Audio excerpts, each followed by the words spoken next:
There is no chance that any of us could have predicted how the LCS this year, and possibly forever, would have ended.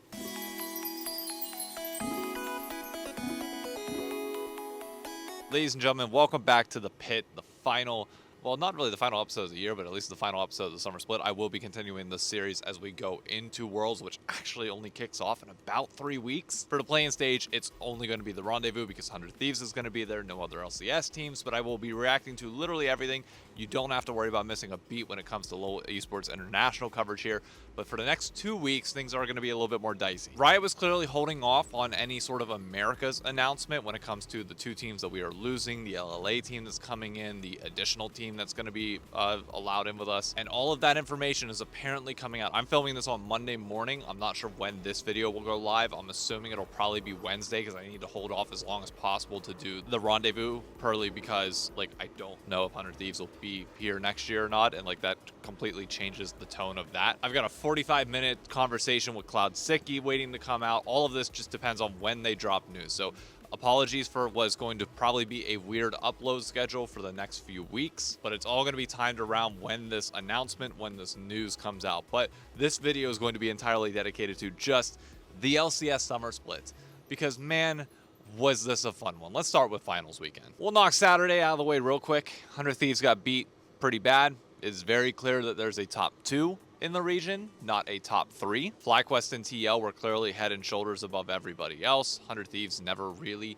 stood a chance in that series, which actually, I mean, looking back in hindsight now, with FlyQuest winning the entire thing, it actually doesn't look as bad that 100 Thieves lost the way they did, because even TL got beat pretty bad by FlyQuest. It was 3-1, but I mean, you think about it, people thought it was going to go to a Game 5, but that was off the back of a massive FlyQuest throw in Game 4. In Game 1, FlyQuest looked pretty good. When you just get hot, you get hot.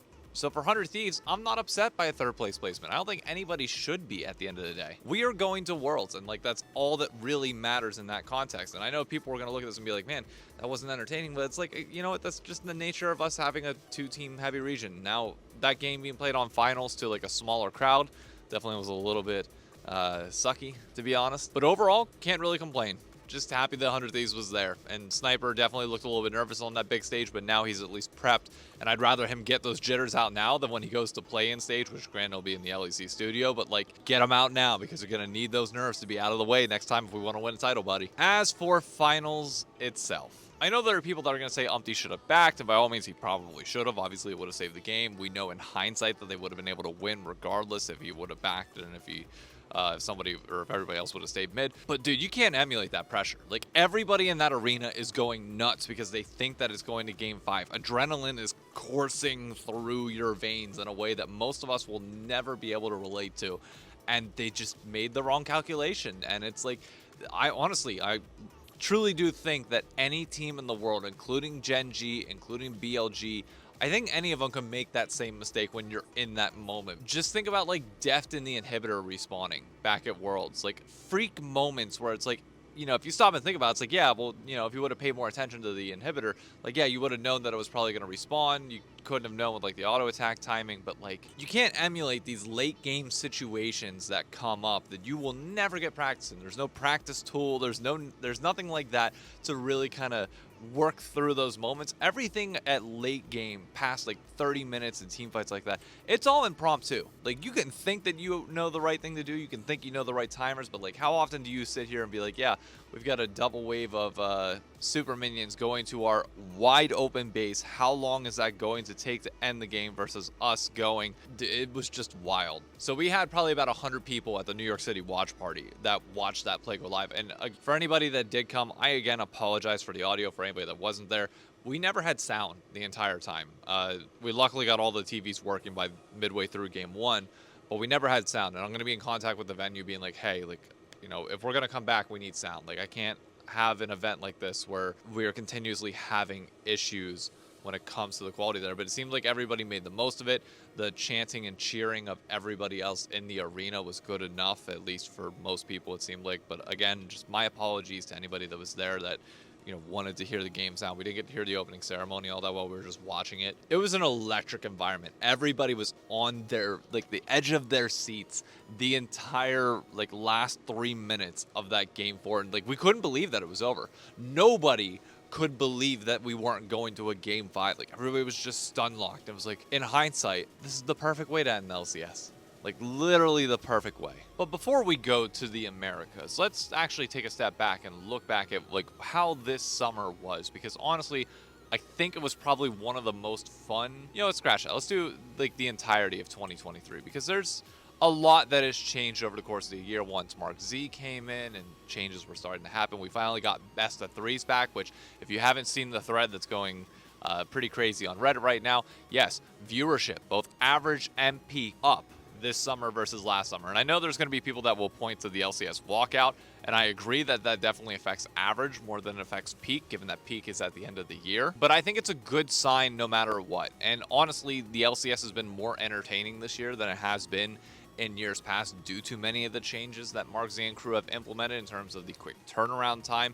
A lot of the viewership, like, experience or viewer experience stuff has worked wonders and has been something that you've seen other regions either try to implement or talk about implementing. And it feels like we have just a lot of positive momentum going. I know some people are going to be like, oh, well, the Americas then, like, cuts a lot of that momentum. In terms of, like, the product itself, like, even if we're relabeled to a different conference, like, all the things that we have seen good steps on so far this summer will likely continue. The biggest criticism that people will have is not even something that Riot can control, which is the disparity between our teams in the region was pretty severe this split. There were not a lot of close best of 3s, nor close best of 5s, other than, like, I think, like, the Dignitas NRG, 100 Thieves Dignitas, the first FlyQuest Team Liquid was a pretty close banger. But we didn't have as many series going the distance, especially in the regular season. And it's just like, there's not all that much you can do. We're in kind of a transitionary period where you have some newer players coming up, and then you have the established veterans, and the infrastructure within each individual team is drastically different. The internal environment at Dignitas is clearly different than the internal environment at Team Liquid and 100 Thieves and FlyQuest. Riot can't do anything about that, but going into next year, I would like to see those lower level teams, like, step up. You kind of have to. If you ever want to challenge the top 3, you have to step up, and that comes with setting a better culture, better coaching staff, getting rid of some of the loose ends that exist in the ecosystem, which will be gotten rid of purely because we're dropping down to 6 or maybe 7 teams, depending on who that guest spot is. So talent will consolidate even further. But honest to God, it was just an incredibly fun split. And this road show at the end of the year really hit home a point that I've been saying for a long period of time now, which is we don't have to be in these football, these basketball stadiums, these hockey stadiums, the full 360 with 15,000 people when we're only getting maybe half of that venue filled out to begin with. The YouTube Theater in LA, which again, I'm still not happy that it's in LA, but hopefully it's somewhere else next year. That holds like 5,000 people, I think, 6,000 people. And I talked to people that were at the venue, and they said Saturday, come finals, there were not many open seats at all. Probably 85 to 90% filled, maybe more than that, even in like the second like upper balcony area. Everybody was in their seats all the way through like the very back of it. So clearly, like, these theaters promote amazing experiences, even if like the audio that was shown on broadcast did not come through all that well for the rest of us. Like, they really need to work on the crowd mics, because if Call of Duty has done one thing right, is you can always hear the crowd. You can hear every pop, and for whatever reason, like, whether it's Esports Engine or whatever company is like doing it for Activision Blizzard, or who like hosted COD Champs through Optic, they get it. Like, they know how to wire the sound so that the crowd gets picked up by it. We did not do a good job of that this weekend, because that stadium was full, and it should have been way louder. I mean, you saw the videos from the crowd, and people were loud, but like that did not come across through on the broadcast. So I want that to get changed to like really amplify and like get the sense, like, when I'm watching, I should feel like I want to be in that environment 24/7. In addition to obviously like seeing the fans and seeing like all the extracurricular stuff that goes on. But that is the type of venue that I want to see us in going forward. The one that I always point out that I think would be an amazing site if they can have us, Radio City Music Hall. Only 56 or 5,700 capacity, I think. It's right around the same as the setup that we had this past weekend. But in New York, that thing would sell out instantly. instantly. You don't have to go to these footballs. We don't have to be in Madison Square Garden. Say Madison Square Garden, other than like the theater down below, like that's fine, but we were already there for Worlds. Save like the main MSG for like a Worlds Finals or a sentimental moment, because you will always compare to like what was before in 2016. You don't want to draw those comparisons, but Radio City would be great, and there's a bunch of different spots like that that would do so incredibly well. Think about how historic that would be, and I'm telling you, like, it's the way forward. Until we are consistently selling those out, we don't have to go back to the circular setups unless you're doing what COD Champs did, which was a college setup, which the circular setup was only about 7,000 people. There's no second ring, it's just one, and I think it's a hockey arena, if I'm not mistaken, maybe basketball, but like that could work. But beyond that, you don't have to go above and beyond, because looking filled, regardless of how many people are there, is more important than not having it entirely filled up and it looking a little bit iffy. The final thing I do want to touch on was a sentimental moment for a lot of people, which was the opening ceremony, which many thought felt like the end.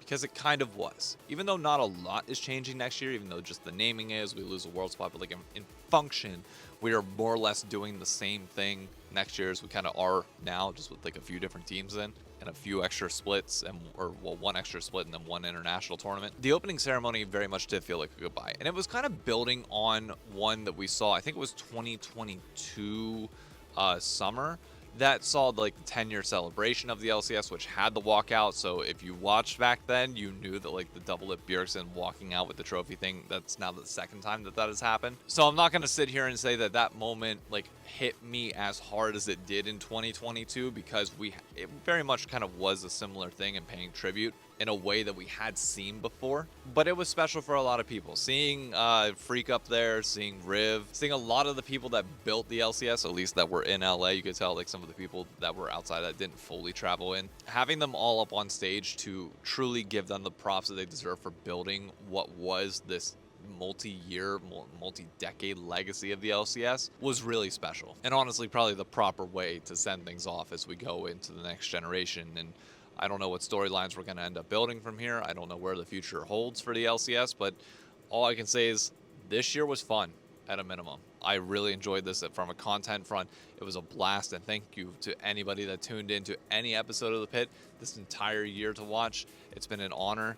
I look forward to our journey of Worlds and then doing this all again next year. Like, the cycle will always keep repeating, and like that's the fun part of this, is like knowing that it will keep coming around. That's the best part of sports, is like the NFL offseason. It sucks when it's done, but then whenever you're getting like that offseason hype and you're building towards the next year, that excitement starts building again. So I know we're going to be in a bit of a lull here as like we wait for Worlds and then, you know, offseason rumors and everything happen. But what a great time to be an LCS fan. Seriously, everything's building. The hype train is rolling along. So tell your friends about it. We're here to stay. We ain't going anywhere.